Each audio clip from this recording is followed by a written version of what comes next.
어차피 재산은 나중에 다 내 거야. 얼마 안 남았어. 그건 내가 제일 잘하잖아. 며느리는 대체 어떤 사람일까요? 사연 시작합니다.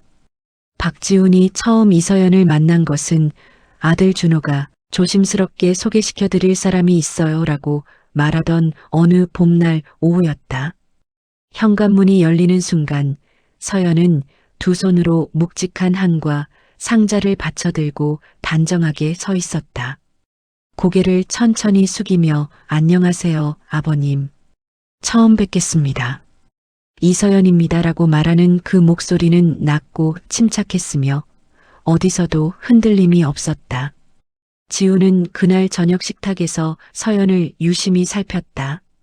억지로 분위기를 띄우려 하거나 필요 이상으로 웃거나 긴장을 감추지 못해 말을 쏟아내는 일이 없었다. 시어머니 최순자가 침묵을 메우려 이런저런 말을 건넬 때 서연은 짧고 단정하게 답했고 자연스럽게 수저를 어른 앞으로 가지런히 놓거나 반찬 그릇을 슬며시 당겨드렸다. 순자가 어쩜 이렇게 의젓하고 단정하니라고 탄성을 내뱉었을 때 서연은 고개를 살짝 숙이며 수줍게 웃었을 뿐이었다. 그 미소가 참 예뻤다. 결혼식은 그의 가을 조촐하게 치러졌다. 서연이 먼저 순자에게 다가와 조용히 말했다. 어머니, 함께 사진 많이 찍어요. 나중에 두고두고 꺼내보실 수 있게요. 지우는 그 짧은 말 한마디에 묘한 감동을 느꼈다. 요즘 젊은 사람들이 쉽게 하지 못하는 배려라고 생각했다. 결혼 후 서연과 준호는 따로 살림을 차렸다. 같은 동네였지만 시부모님 댁과는 차로 10분 남짓 거리였다. 그런데도 서연은 빈틈이 없었다. 어린이집 교사로 일하면서도 일찍 퇴근하는 날이면 시어머니에게 전화를 걸어 어머니, 오늘 저녁에 뭐 드시고 싶으세요? 제가 장 봐서 들를게요라고 물었다. 아무도 시키지 않았다. 아무도 기대하지 않았다.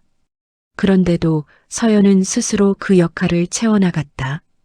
지우는 퇴근 후 소파에 앉아 가끔 이런 생각을 했다. 며느리를 잘 들였다고, 아들이 복이 많다고, 서연이 집에 자주 드나들면서 달라진 것이 또 있었다. 지훈의 아내 최순자는 오랫동안 류머티즘을 앓고 있었는데 서연은 어느 날 아무 말 없이 관절에 좋다는 한약재 꾸러미를 사들고 왔다. 어린이집 학부모 중에 한의사 선생님이 계신데 여쭤봤어요. 어머니 드시면 좋다고 하셔서요. 순자는 그날 서연의 손을 꼭 잡고 한참을 놓지 않았다.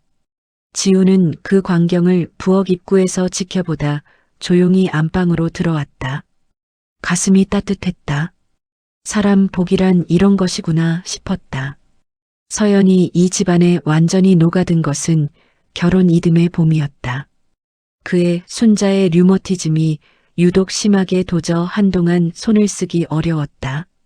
서연은 아무 말 없이 일주일에 2번씩 퇴근 후 들러 청소를 도왔고 시어머니가 좋아하는 녹두죽을 작은 밀폐용기에 담아 냉장고 2번째 칸에 늘 채워두었다. 순자가 이러지 않아도 된다고 손사래를 칠 때마다 서연은 제가 오고 싶어서 오는 거예요. 어머니 계신 곳이 편해요라고 답했다.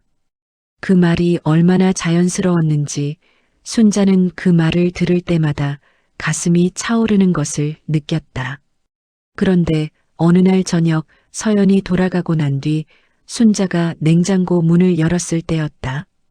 2번째 칸에 있어야 할 녹두죽 옆에 작은 쪽지 한 장이 떨어져 있었다. 가계부 정리를 위해 끼워둔 듯한 메모였는데 거기에는 또렷한 글씨로 이렇게 적혀 있었다. 어머니 통장, 정기예금 만기 확인 필요, 명예 이전 가능 여부. 순자는 그 쪽지를 한참 바라보다가 서랍 깊숙이 넣어두었다. 그리고 아무에게도 말하지 않았다. 어쩌면 스스로도 믿고 싶지 않았던 것이리라. 서연의 착함은 진짜처럼 보였다. 아니, 어쩌면 일부는 진짜였을지도 모른다. 시어머니를 챙기던 그 손길이, 퇴근 후 마다 않고 들르던 그 발걸음이, 수첩에 빼곡히 적던 그 눈빛이 전부 거짓이었다고 단정 짓기는 어려웠다. 사람의 마음은 그렇게 단순하지 않다. 진심과 계산은 때로 같은 손에서 나온다. 그것이 서연이라는 사람을 더욱 알기 어렵게 만들었고, 그렇기에 더욱 위험하게 만들었다. 서연은 착한 사람이었다. 그리고 동시에 못된 사람이었다. 그 두 가지가 한 사람 안에 공존했다는 것. 그것이 지훈이 오랫동안 마음속에서 지우지 못한 가장 무거운 사실이었다. 명절 아침이면 서연은 언제나 제일 먼저 일어났다. 아직 해가 뜨기도 전에 시부모님 댁에 도착해 부엌에 들어섰다. 순자가 눈을 뜨면 이미 육수 끓는 소리가 났다. 앞치마를 두르고 선 서연의 뒷모습을 보며 순자는 아이고 애가 고생이다라고 혀를 찼지만 그 얼굴에는 감추지 못하는 흐뭇함이 묻어 있었다. 서연은 제사상 차리는 법을 물어보며 작은 수첩에 빼곡히 적었다. 홍동백서요? 그럼 이쪽이 동쪽이에요? 귀찮아할 법도 한데 그 눈빛은 진지했다. 순자는 그런 서연이 기특해서 며느리 손을 꼭 잡고 네가 와서 우리 집이 따뜻해졌어라고 말한 적도 있었다. 서연은 그때 눈물을 글썽였다. 진심으로 감동한 것처럼 보였다. 그 눈물은 너무나 자연스러워서 아무도 의심하지 않았다. 추석에는 송편을 빚으며 아이들 이야기를 나눴고 시아버지 생신에는 직접 음식을 해서 새벽부터 집에 왔다. 지훈이 그냥 시켜도 되는데라고 하면 서연은 웃으며 말했다. 아버님 생신상은 제가 직접 해드리고 싶어요. 그 말 한마디가 식탁 분위기 전체를 따뜻하게 만들었다. 아들 준호가 야근으로 늦는 날에도 서연은 혼자 시댁에 들렀다. 억지스럽지 않았다. 오히려 준호가 없는 자리가 더 편하다고 느껴질 만큼 서연은 노부부와의 시간을 자연스럽게 채웠다. 지훈이 피곤한 표정으로 들어서면 현관 앞에 따뜻한 보리차 한 잔이 놓여 있었고 순자가 소화가 안 된다고 하면 다음날 소화에 좋다는 매실액을 챙겨왔다. 어느 겨울 저녁 눈이 유독 많이 내리던 날이었다. 지훈이 퇴근 후 현관에 들어서자 서연이 이미 와 있었다. 준호도 없는 날이었다. 자신이 아직 도착하지 않았다는 것을 알면서도 와 있었다는 사실이 묘하게 마음에 걸렸지만 그것은 잠깐의 생각이었다. 서연은 뜨거운 순두부찌개를 막 완성한 참이었다. 오늘 많이 춥죠? 아버님 좋아하시는 거 만들었어요. 식탁에 앉아 뜨거운 찌개를 한 숟가락 떴을 때 지우는 피로가 스르르 녹는 것 같았다. 그날 저녁 지우는 일기에 이렇게 적었다. 며느리가 있어 겨울이 따뜻하다. 주변 사람들이 입을 모아 말했다. 저런 며느리가 어디 있냐고. 지훈도 친구들과 술 한잔할 때 빠지지 않고 며느리 자랑을 했다. 요즘 세상에 어디 그런 애가 있어. 진짜야, 진심으로 잘해. 듣는 이들은 부러워했고 지훈은 으쓱했다. 그 시절의 서연은 정말로 완벽했다.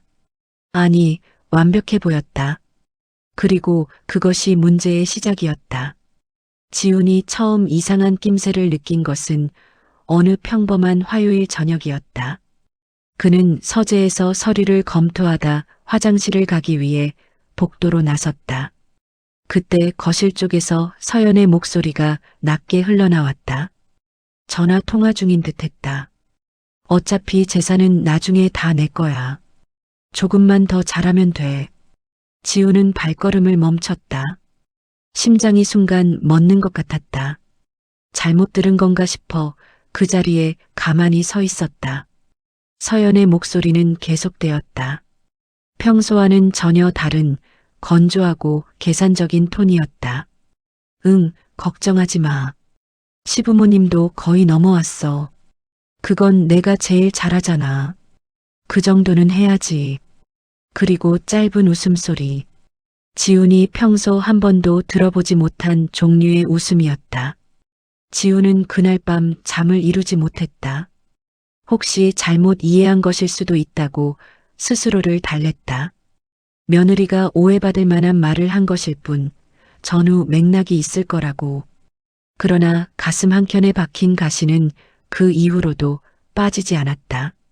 지훈은 그때부터 조용히 관찰하기 시작했다. 처음에는 그저 흘려보내던 것들이 새롭게 보이기 시작했다. 서연이 유독 시어머니의 통장 이야기에 귀를 세우는 것. 집 명의가 누구 앞으로 되어 있냐고 자연스럽게 물어보는 것. 순자가 치매 초기 검사를 받았다는 이야기가 나온 날. 저녁 서연이 혼자 남아 순자의 손을 잡고 유난히 오래 곁을 지켰다는 것. 지훈이 건설 프로젝트 수익 이야기를 꺼냈을 때 서연의 눈이 순간 빛났다. 사그라지던 것. 하나하나는 아무것도 아닌 것처럼 보였다. 그러나 연결하면 하나의 그림이 되었다. 결정적인 것은 우연히 발견되었다. 어느 날 지훈이 서재 서랍을 정리하다가 순자 명의로 된 위임장 초안을 발견했다. 부동산 처분 권한을 위임하는 내용이었다. 아직 순자의 서명은 없었다. 그러나 수임인 란에는 이서연의 이름이 또렷이 적혀 있었다. 지훈은 그 서류를 한참 바라보다가 조용히 제자리에 돌려놓았다. 손이 미세하게 떨렸다. 그리고 그 그림은 지훈이 지금껏 믿어온 며느리의 얼굴과는 전혀 달랐다. 지훈은 더 깊이 파고들었다. 서연의 친정 집안 형편이 넉넉하지 않다는 것은 결혼 전부터 알고 있었다. 준호에게 맞추어 살림을 꾸려가기가 버겁다는 이야기도 간접적으로 들은 적이 있었다. 그런데 최근 들어 서연의 친정 어머니가 자주 전화를 한다는 것, 통화 후 서연이 유독 예민해진다는 것, 그리고 준호 모르게 적자는 돈이 정기적으로 빠져나간다는 것을 준호의 무심한 말 한마디를 통해 알게 되었다. 준호는 서연이가 알아서 잘 관리하겠지라며 대수롭지 않게 넘겼지만 지훈의 눈에는 그 모든 퍼즐 조각들이 하나로 맞춰지고 있었다. 지훈은 오래 고민했다. 섣불리 나섰다가 아들 부부 사이가 흔들릴 수도 있었다. 준호는 아직 아무것도 모르고 있었다. 아내 서연을 세상에서 가장 믿는 사람이 바로 준호였다. 서연이가 얼마나 잘하는지 아빠는 알지? 준호는 그 말을 입에 달고 살았다. 그 말이 지금 지훈의 가슴을 찌르는 비수가 되어 돌아왔다. 지훈은 결국 결단을 내렸다. 조용히, 그리고 모두가 있는 자리에서. 기회는 오래지 않아 찾아왔다. 순자의 칠순을 앞두고 온 가족이 한자리에 모이는 날이었다. 준호와 서연, 그리고 지훈 부부가 함께 앉은 식탁이었다. 저녁이 어느 정도 무르익었을 때 지훈이 조용히 입을 열었다. 서연아, 아버지가 한 가지 물어봐도 될까? 서연은 웃으며 고개를 들었다. 여전히 단정하고 환한 얼굴이었다. 네, 아버님 말씀하세요. 얼마 전에 시어머니 명의로 된 아파트 시세 알아봤니? 순간 식탁에 정적이 흘렀다. 준호가 고개를 들어 서연을 바라봤다. 서연의 얼굴에서 미소가 천천히 걷혔다. 아주 천천히, 마치 무대 위에 조명이 꺼지듯. 그냥 궁금해서요. 요즘 부동산이 어떤지. 그리고 이게 서랍에서 나왔어. 지훈은 조용히 접힌 종이 한 장을 식탁 위에 내려놓았다. 순자명의 부동산 처분 위임장 초안이었다. 수임인 란에는 이서연의 이름이 적혀 있었다.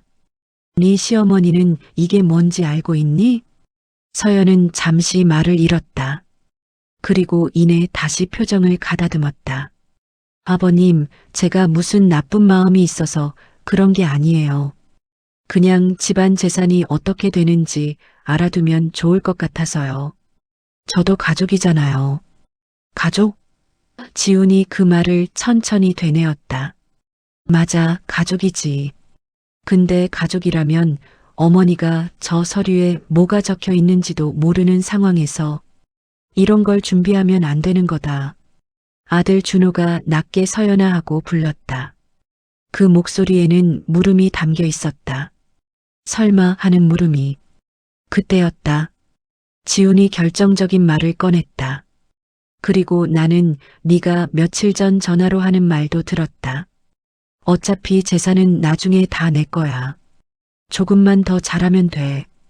그 말 말이다. 서연의 얼굴이 굳었다.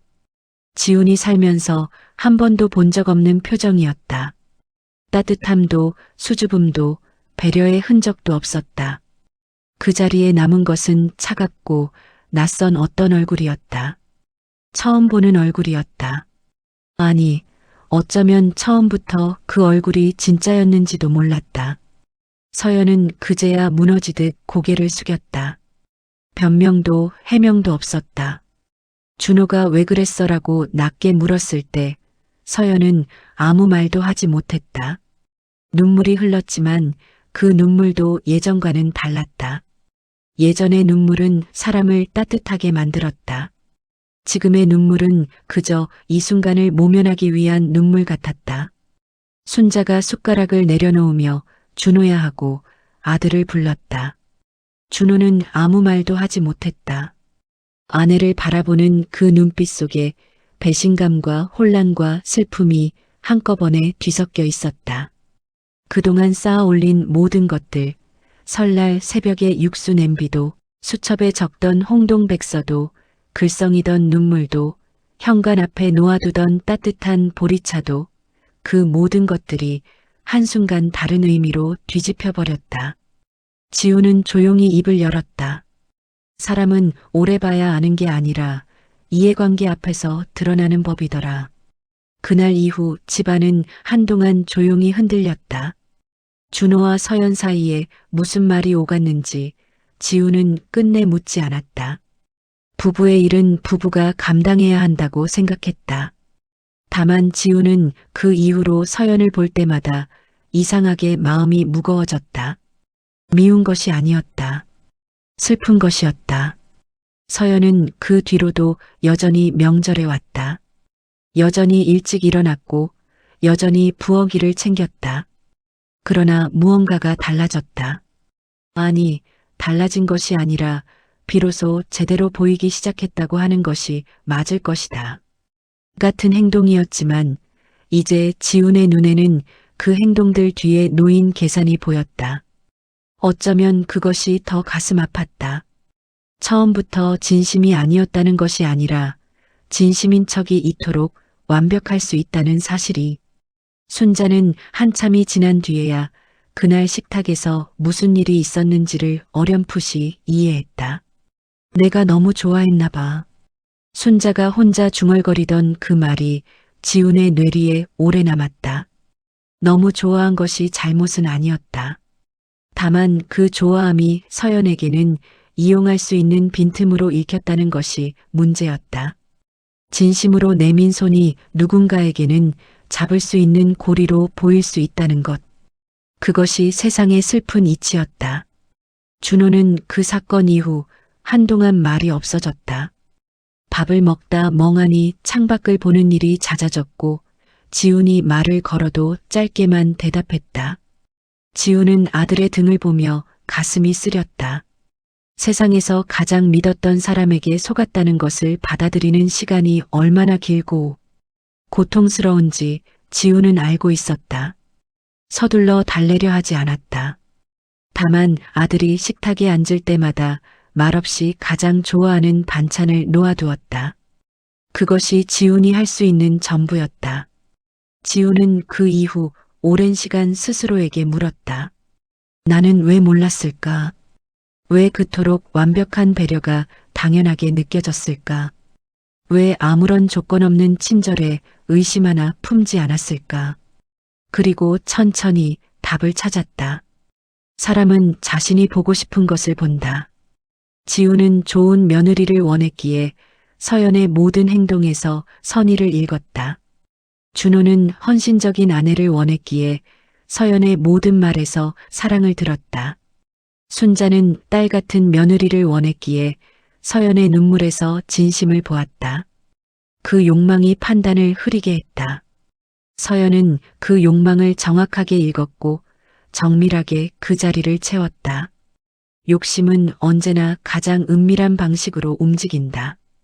폭력적이지 않고 시끄럽지 않으며 오히려 따뜻하고 헌신적인 얼굴을 하고 나타난다.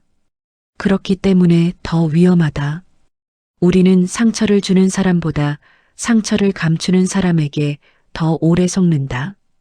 날카로운 칼보다 부드러운 손이 더 깊이 파고드는 법이다. 그러나 지훈이 그날 배운 것은 불신이 아니었다. 의심을 품고 살아야 한다는 것도 아니었다. 그것은 너무 소모적이고 지치는 일이다. 준호와 서연은 그의 겨울을 넘기지 못했다. 이혼 서류가 접수된 것은 그 식탁의 밤으로부터 석 달이 지난 뒤였다. 준호는 끝까지 아무 말이 없었다. 지훈에게도 순자에게도 이혼을 먼저 꺼내지 않았다. 어느 날 그냥 조용히 혼자 돌아와 있었다. 짐도 별로 없었다. 지훈은 아들의 빈손을 보며 아무것도 묻지 않았다. 그저 밥상을 차렸다. 준호가 좋아하는 된장찌개였다. 아들은 한 그릇을 다 비우고 나서야 비로소 눈물을 흘렸다. 소리도 없이 그냥 뚝뚝 떨어졌다. 지훈은 아무 말도 하지 않았다. 다만 아들 앞에 조용히 앉아 함께 밥을 먹었다. 그것이 아버지가 할 수 있는 전부였다. 그가 배운 것은 이것이었다. 사람의 본성은 관계가 좋을 때가 아니라 관계가 위태로워질 때 나타난다. 이익이 생길 때가 아니라 이익이 사라졌을 때 어떻게 행동하는지를 보아야 한다. 그리고 무엇보다 아무런 조건 없이 베풀어진 친절에는 감사를 느끼되 조건 없는 친절이 지속될수록 그 뒤에 무엇이 있는지를 조용히 생각해 볼 줄 알아야 한다. 지훈은 어느 날 저녁 퇴근 후 오래도록 창밖을 바라보다 수첩을 펼쳤다. 그리고 천천히 한 문장을 적었다. 따뜻한 사람이 되어라. 그러나 따뜻함을 무기로 쓰는 사람을 알아보는 눈도 가져라. 그것이 그가 그 긴 세월 끝에 얻은 단 하나의 결론이었다. 사람은 오래 본다고 해서 알 수 있는 것이 아니다. 이해관계 앞에 세워봐야 비로소 보인다. 그리고 그 순간을 두려워하지 말고 오히려 감사해야 한다. 늦게라도 알 수 있었으니 따뜻함을 의심하라는 것이 아니다. 다만 진짜 따뜻함은 아무도 보지 않는 자리에서도 변하지 않는다는 것을 기억하라. 관찰받지 않는 순간에도 같은 사람이어야 한다. 그것이 진심과 연기를 가르는 유일한 기준이다. 그리고 그 기준은 결국 시간이 아니라 상황이 증명해준다. 지훈은 수첩을 덮으며 조용히 중얼거렸다. 오늘의 사연은 여기까지입니다. 여러분의 소중한 구독과 좋아요는 더 좋은 사연을 제작하는데 큰 힘이 됩니다. 오늘도 여러분의 하루가 평온하시기를 진심으로 바라겠습니다. 감사합니다.